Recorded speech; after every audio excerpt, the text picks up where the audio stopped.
Hello, hello, hello, everyone. It is 2023. Okay, so this is the official first book review of the year. Yes, okay. So thank you for tuning in once again. And if you haven't, go ahead and hit that subscribe, like, or share button. You might as well do it now.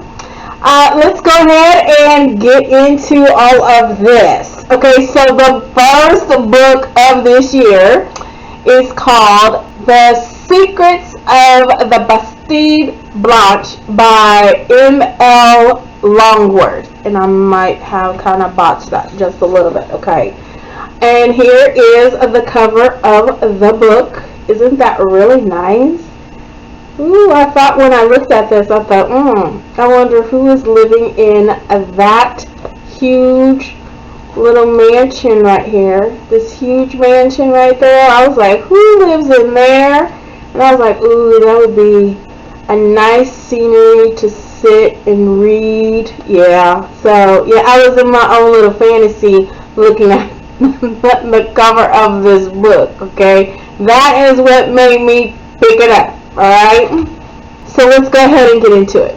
So this book was like a long conversation between a writer, Valère Barber, at least that's how I pronounced it, and an up-and-coming editor, Justin Wong. They met at a restaurant, and Mr. Barber told Justin a curious story. And I'll clue you in on a few aspects of this story Mr. Barber reads. Mr. Barber tells about how he purchased a home in Annex Province and all the things that led up to the fire. From the outside, it looks like a wonderful estate. Like in the cover of the book, it's that scenery at this estate, okay? So, however, on the inside, something disturbing is afoot. Strange things happen once Barber moves in.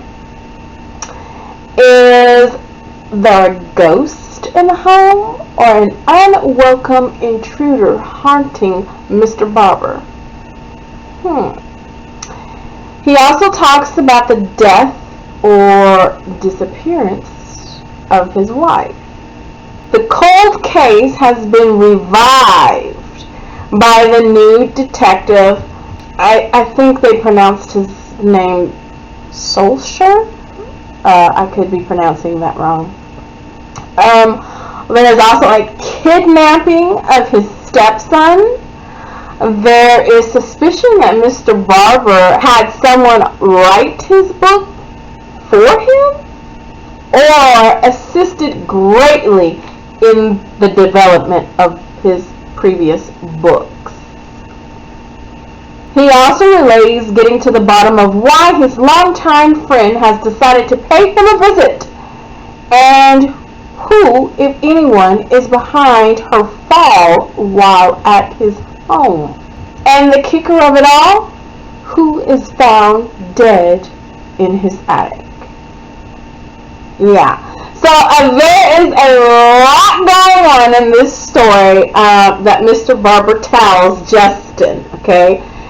So you'll just have to read the book to find out the answers to what is going on and how everything plays out. There is more than enough mystery in this story. You're going to have to try and figure some things out and see if you figure it out before Mr. Barber reveals what's really going on. The book is categorized as a mystery. I did listen to the audiobook version, which is 9 hours long.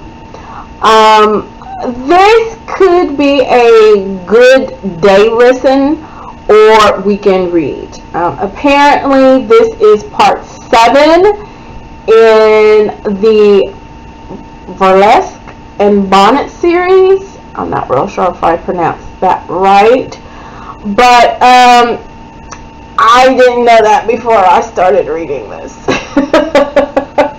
So this is a standalone book in my opinion.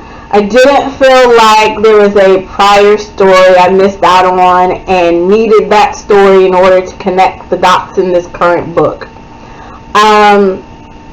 So you don't have to read the prior 6 stories to enjoy this one. I did feel that the story could keep going. However, I have no idea if book 8 is connected to this story or not. I don't know. I do believe there are 10 books in the series thus far, from what I saw when I Googled it. And I did not dive further to find out what those other books were about to determine if it was connected to this story or not. I don't know. There is a possible trigger.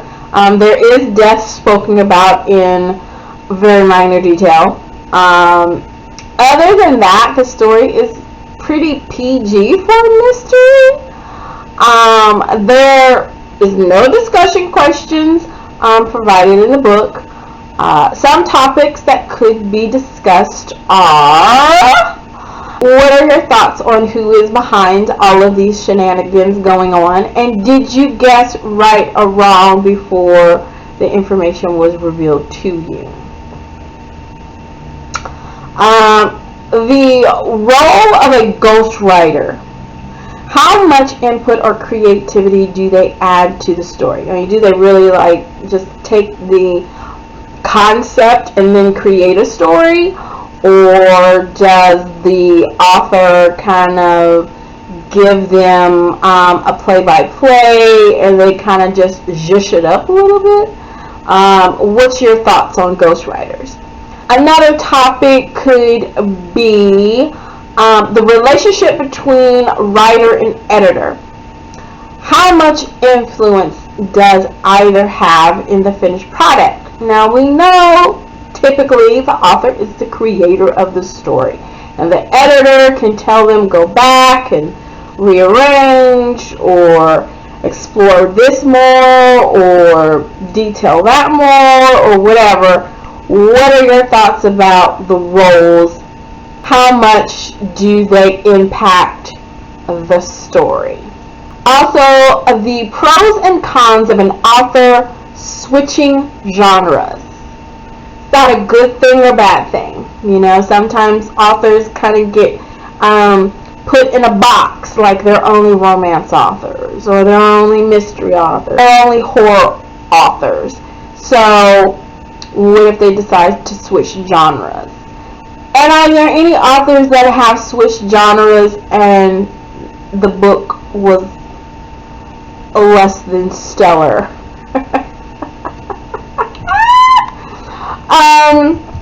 So these are just a few to get the conversation going. See if you can come up with more after you read this book. Like I said, it was a pretty short book, and so I couldn't really give too much away. I think the author did a good job with flipping between past and present. It felt like you were having a long conversation with someone over a long coursed meal.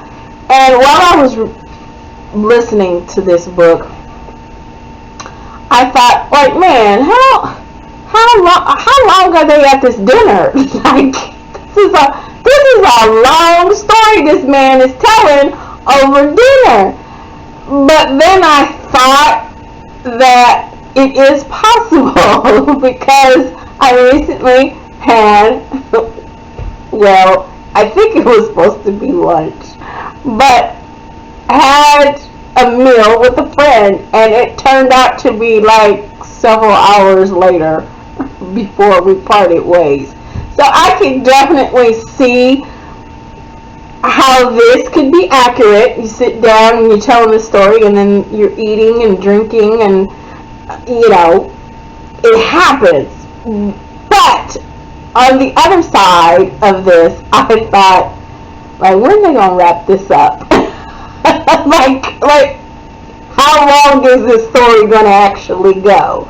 And I thought at one point the editor Justin kind of was feeling like I was feeling like, are we done yet? Like, are we gonna wrap this up sometime soon? But I mean, it was interesting. It did take me longer than I would have expected to read this. I thought the author did a good job relaying the story. However, I thought, come on, like,